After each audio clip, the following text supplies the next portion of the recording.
every move that I've made across organizations since the beginning of my career has been about a new team, a new challenge, and a new learning opportunity. I suppose I'm big on continuous personal growth. I've got this insatiable appetite to keep learning, and that's what drives me forward for where I am today. Welcome to the Workology Podcast, a podcast for the disruptive workplace leader. Join host Jessica Miller-Merrill, founder of Workology.com, as she sits down and gets to the bottom of trends, tools, and case studies for the business leader, HR, and recruiting professional who is tired of the status quo. Now here's Jessica with this episode of Workology. Welcome to the Workology Podcast, sponsored by the Workology Council. This podcast is part of a series on the Workology Podcast, and it is focused on the roles and responsibilities of the Chief Human Resources Officer, or the CHRO. The CHRO is also often called the SVP of HR or the Chief People Officer, and it is an executive or C-level role that deals with managing human resources, as well as with organizational development and implementing policies of change to improve the overall efficiency of the company. Now, one of the reasons why I started this series was because of COVID, and we continue this series moving on because there's so much mystery in this Chief Human Resources Officer role. And this role is continuing to evolve post-pandemic, which I am super excited and jazzed about. So I want aspiring CHROs to know what types of skills and experiences they need to step into a future role as a CHRO, and I want you as a Chief Human Resource Officer to hear from your peers, other senior HR leaders, how they are partnering and collaborating with their leadership teams. Today, you're going to hear just that. I'm joined by Noelle Burke. She's the Chief People Officer at ESW. Noelle is based in ESW's Dublin headquarters and leads the company's cultural evolution and people strategy. She has more than 20 years of senior management experience at multinational corporations that include Hewlett-Packard, Microsoft, and RSA. She sits on the Multiple Sclerosis Ireland Board, is a governing body member for the Technological University of Dublin, and is a key contributor to the advisory board for Lift Ireland, which is raising the standard of leadership. Noelle, welcome to the Workology Podcast. Thank you so much, Jessica. Great to be here. I'm so excited to have you on. And one of the questions I always like to ask in this particular CHRO series is, you have worked in a lot of HR leadership roles in a variety of industries also over the last 20 years. Can you walk us through how your early experience led to your current role? Sure, thanks. Yeah, look, it's kind of crazy when I think about 20 years have literally gone by in the blink of an eye, but I suppose I worked in a number of different industries and organizations. I started my career as a salesperson, and actually I really enjoyed that role, and I was quite good at it as well. But I moved into HR and I kind of restarted my career. And at the time, I worked in an organization called, probably the equivalent to what you guys would know as Yellow Pages, if you remember when we used to use that pre-Google. And I found that for me, when I made the transition from sales to HR, my sales background really helped me to understand the commercial elements of the business. I believe that my sales director at the time was pretty stunned, and he tells me that I was the first, and I think I'm still the only salesperson he's ever lost to HR. But for me, I have no regrets. And I think having that commercial acumen, as I said, is a really important skill in HR. And it's probably something I look for in my talent pool and my teams all the way through my career now. When I look at that along with the opportunity to work along with leaders I admire. So that's probably how I started out. And then I guess every move that I've made across organizations since the beginning of my career has been about a new team, a new challenge, and a new learning opportunity. I suppose I'm big on continuous personal growth. I've got this insatiable appetite to keep learning, and that's what drives me forward for where I am today. So, if I think about my time at Microsoft, we were working on cultural transformation. If I think about my time at RSA Insurance, we were doing a turnaround story. And now I'm in ESW, where it's all about hypergrowth. So very different scenarios, but for me, that's what keeps it interesting. I love that. Challenge after challenge and new learning opportunities and growth opportunities. I think that's why I love working in the human capital, the HR space as well. So another thing I wanted to ask you about, because I everybody's answer is different. But given your expertise, your experience in sales, and your multinational HR experience, what skills and experiences do you believe are absolute requirements for somebody stepping into a CHRO role? Maybe thinking about somebody who is just starting out, or they've got a few years and maybe they kind of see or are starting to create a career path towards that chief people officer. Yeah, so look, I think, I've been fairly consistent in this over the last few years. I think it took me a number of years to get this kind of clear in my own mind. But like commercial acumen, I've talked to. So I think understanding the business that you're serving is really important. Understanding the business that you're supporting, if you want to add value, is hugely important. So commercial acumen is number one.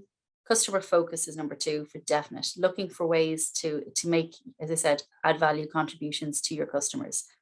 Courage, I think, is really important. I think the role of HR is to challenge the status quo if it leads to a better outcome. Being willing to stick your neck out on the line when others won't be brave enough to do so. So for me, it comes back to my magic 3 C's: commercial acumen, customer focus, and courage.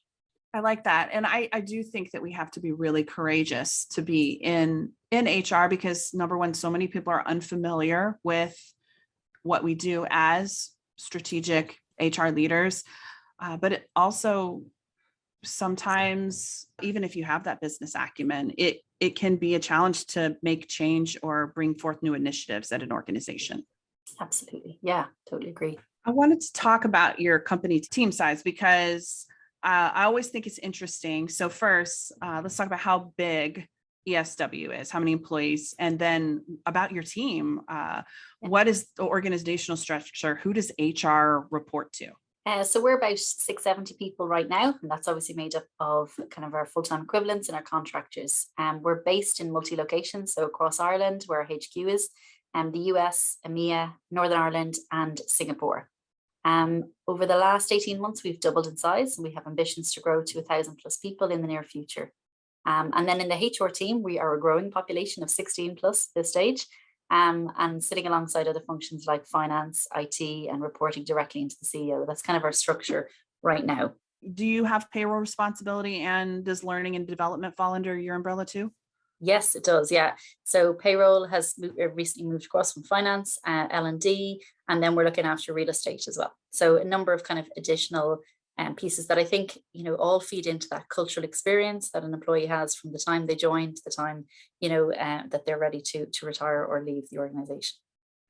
You took on this role at ESW in October of 2021, so not too long ago. I wanted to ask you, what was first on your mind as far as changes in strategy or structure?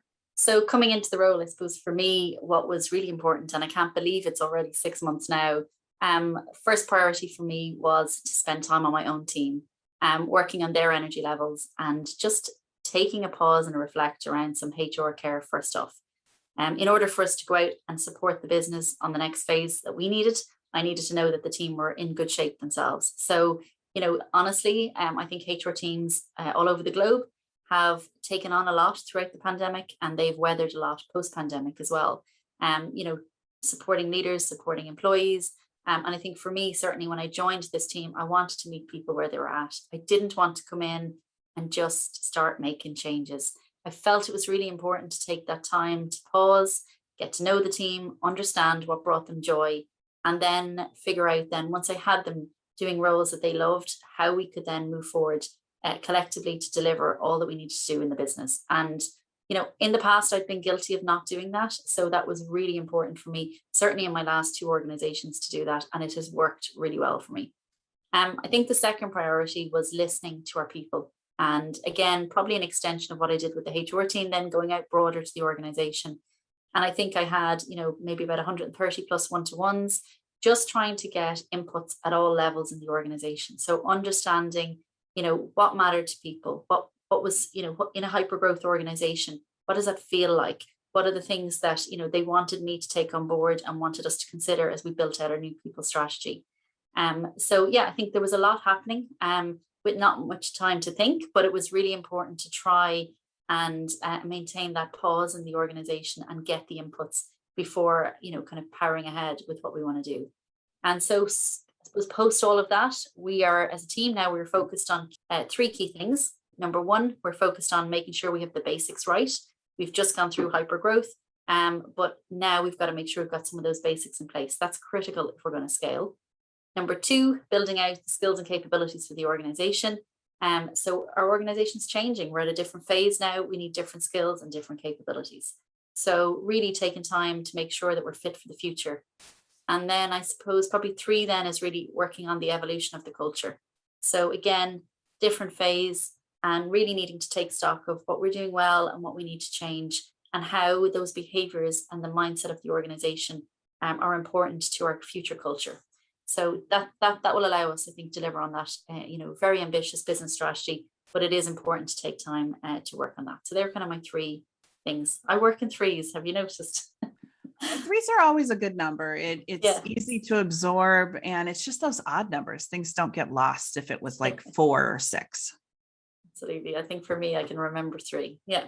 Yeah. Well, I love that you've taken a pause. I mean, man, it has been crazy for HR leaders this last 2 years. And so to have a new head of HR come in, thinking that as a team member in HR, I'd be like, oh, gee, we're gonna just have to hit that ground running, change everything again.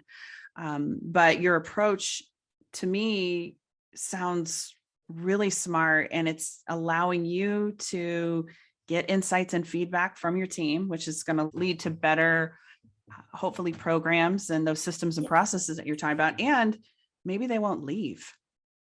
I'm hoping. I think for me, look, it's for me, what's really important is that people love what they do, and I often ask people on a Sunday night, how do you feel about coming to work on a Monday morning? It's a really telling question. And the answer obviously is telling. And if you're enjoying what you do, that makes, everything else feel so much easier. So that they were some of the things we talked about as a team. We're not perfect. We're not done. We're not right. We've got everything solved, but we have a collectiveness that I think is really important. And they know that as a leader, I care, and I think that has become very apparent in the pandemic and the world post-pandemic that, that whole person is so, so important. So for me, yeah, absolutely, I do. And I care. And I think, we've had a chance to see, much more of the authentic self with everybody working from home and inviting us into their homes, in a way that we hadn't been there before. So I think it allows you to operate from a really good space of understanding that whole person much more now.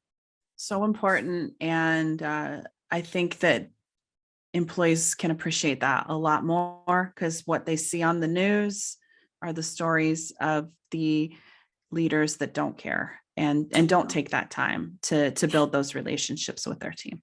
It's been tough, there's been a heavy. Now there's been lots of lightness too. I would say we've, as a team, we've had some fun and some lightness. But yeah, you've got to acknowledge just kind of, as I said, where people are at right now, and create the hope for the future. We can do this, and everything's easier when you're doing it with a group of people. Find your tribe, and everything is easier. Agreed. Let's take a reset. This is Jessica Miller Merrill, and you are listening to the Workology podcast, and it is sponsored by the Workology Council. We are talking in this episode about the Chief Human Resources Officer role at a multinational corporation. And we're talking with Noelle Burke. She's the Chief People Officer for ESW. The Workology Council is a mastermind community for HR leaders. We are a group of HR professionals with a common goal to succeed by leveraging the influence, resources, and expertise of others on an annual basis. This will be the HR business tribe that you've wanted to be a part of for your entire career. Learn more and apply at workologycouncil.com. Can you talk about your perspective on DEI and how that impacts your company's culture? Yes, one of my favorite topics. I think, look, for any organization, it's vital to have difference and diversity. It widens your views, provides us with alternative opinions and different approaches. And a balanced workforce brings a broader range of skills, perspectives, and experiences. And that helps us at ESW or any organization meet the diverse needs of customers. Here in ESW, the last count I did, and I think it's probably even gone up since then, we had about 27 different nationalities across the globe. And I think, we're making this continuous effort to celebrate and promote this. Certainly for me, I think our people feel a sense of belonging and being able to bring their full self to work. And inclusion means, that you're impacting, I suppose, their well-being and the way the relationships are formed and how they're engaged in the workplace. So really important for me anyway, for our organization, and I'm seeing it with our leaders right the way across, to have that inclusive behavior. I think like every organization, there have been some pressure points and we haven't always role modeled the exact leaderships and inclusive behaviors that we should, but we're working to understand where we have those biases and what we can do to make that better and better and better each day. So more work to do, but certainly it's an intent, and there's a real drive behind being really inclusive and being more diverse.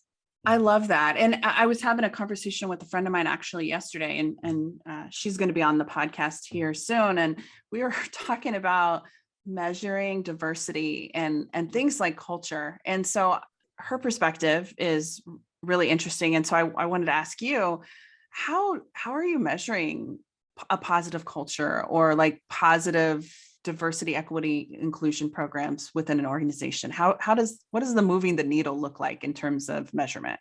Yeah, I think, again, look, I think we've probably got a bit more to do in this space, but I think, for me, the true measure of culture is, and you've heard this time and time again, how people behave when absolutely nobody is watching, and for me, you can go to all your classic measurement styles, but if you want to really understand the impact your culture is having, you need to look to your people leader community, in my mind. I believe certainly it's a privilege to be in that role as a leader, influencing and impacting on people's experience day on day, and having the opportunity to support others in growing and developing and seeing how they operate then within the organization, on that kind of on those new learnings and those new growth areas. I think for me, these key indicators are the high levels of engagement and participation that you see. So definitely you will have early kind of leading indicators around, are people showing up to, whether it's town halls, are they showing up to trainings, all the different things, all those wellness programs, all those types of things. That gives you a really nice read, in my mind anyway, of culture. And yet it doesn't appear that you're measuring culture, but you're trying to see what are the messages that you're getting out of that.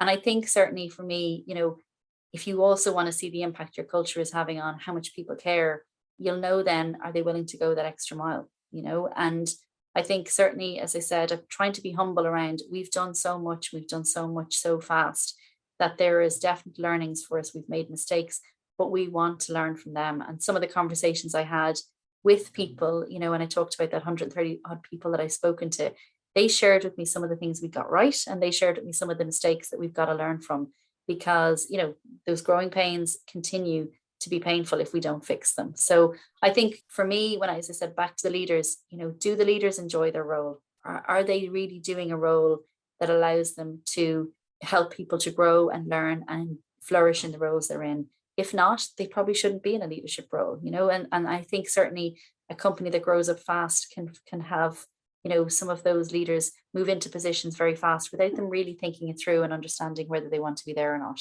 So I think a company like ours going through that period of high growth, there's a risk, as I said, that people fall into leadership roles. But I think, having them revisit some of those questions now as we start to move into our next phase to understand, are they loving what they're doing? Are they enjoying it? And then I suppose, look, another indicator, is obviously your referrals and your retention. Culture is a key attractor for talent. People don't leave jobs, they leave managers and they leave bad cultures. So I think for us, we will measure with pulse surveys the cultural kind of, health of the organization. But for me, I'm much more concerned with, that to me is a lagging indicator, and I'm much more concerned with the leading ones. How does it feel? What are people, saying and doing? And, I think that gives you a really good impact of the positive barometer, I suppose, of the culture in the organization. Yeah. I love that you have spent all that time with all the one-on-ones to start in your role. And then additionally, on top of that, the pulse surveys and then the metrics that can help you kind of make some changes and take different approaches along the way. Absolutely. Really insightful. So, you get great nuggets from people when you chat. Yes, you do. And they want to share. They really do. They really do. How has your role at ESW been different from previous leadership roles in HR? Yeah, it's funny. In lots of ways, it's very similar. I'm still in a people business, and I suppose, but some of the key differences have been that state of hypergrowth. The pace that we're growing at, the speed of execution. We're sprinting, and sometimes it can be fast paced, but sometimes it can feel chaotic. But with that comes lots of excitement, lots of adrenaline, and continuous learning. And I started this podcast by talking about being a lifelong learner. So for me, that hyper growth piece has been really fulfilling, because that's where I'm getting that continuous learning. I'm learning every single hour, every single day. And I think, look, in this type of an organization, what I've learned and why it's different, I think, is my key strength has been to not get overwhelmed and to remain agile. So I think that's important. Keeping my eye on the destination and the wider vision for the future has been really, really important. And so when I do that, it allows me to manage the sprints and the marathon at the same time. And I think that's probably the key difference that I would see coming in at this stage of our maturity curve in ESW. And it's fabulous. The rewards are big when you make small changes. The rewards are big. So it's certainly been really enjoyable in the last 6 months, but hard. And lots of hard work too. But I have to say, that has topped me up, day on day. Working with people that I enjoy as well, and just people wanting to make a difference has been just really nice, because people have been very honest, very straight, and talked about where we want to be. So we're all aligned behind this great big ambition to move the business forward. And there are days when we fall out of alignment, but ultimately, some people have been part of this journey from day one. And when you hear their story and you see where the organization's come to now, we're 1.6 billion business now. I'm just blown away by, some of the stories from, the kind of day one, month one, year one, to what we've become now. I just think it's a fabulous story, and it's a success story, which is lovely to be part of now. Last question I wanted to ask you was, talk to us about your approach to the alignment of cross-border culture within your organization, because you said 27 plus nationalities. Yeah. How do you manage or handle or help people feel welcome in such a complex cultural environment?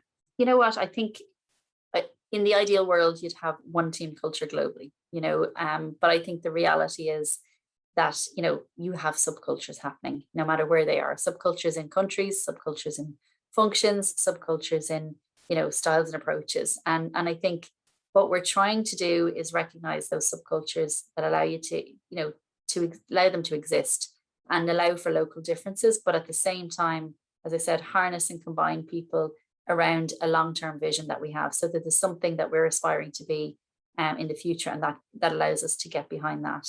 We probably, again, I think our cultural journey is relatively uncharted at the moment. We've got a bit more to do on our cultural journey for the next phase. And I think, that will be around getting us set on very clear set of values that we want to have. So we have some values, and now it's probably time to revisit and see, are they the right ones for the future?